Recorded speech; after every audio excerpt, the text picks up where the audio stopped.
গাঙ্গা উপজেলার শ্যামনগর মাধ্যমিক বিদ্যালয়ের অষ্টম শ্রেণীর শিক্ষার্থী।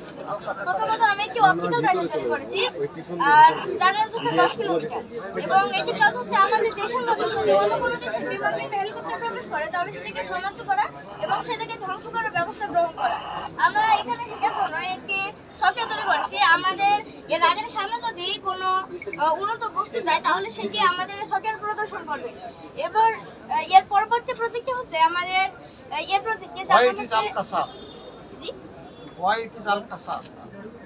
ওই যে নাম লেখছো উপরে Al-Qassam, জি স্যার। কেন এই নামটা কেন?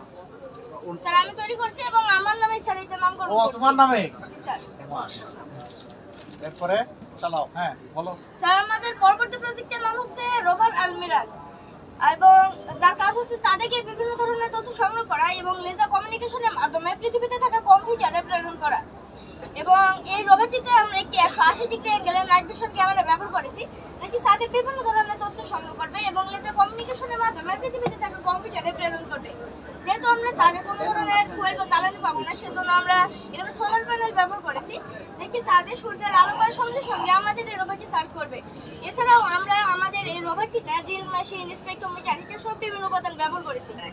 এবং আমাদের পরবর্তী প্রজেক্ট হচ্ছে এটি, যার নাম হচ্ছে এআই কমব্যাট রোভার, এবং এটির কাজ যুদ্ধক্ষেত্রে কিংবা সীমান্তে নজরদারি করা এবং শত্রুপক্ষকে চিহ্নিত করে অটোমেটিক ফায়ারিং করা।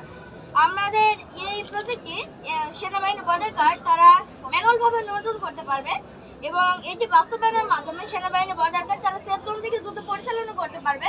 এতে তাদের প্রাণ ঝুঁকির আশঙ্কা অনেক কমে যাবে। তোমার এটা কত সালে ফাংশনে আসবে?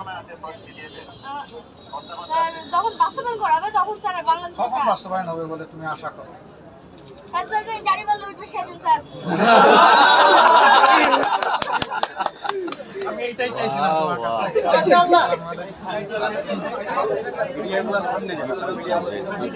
চমৎকার, চমৎকার।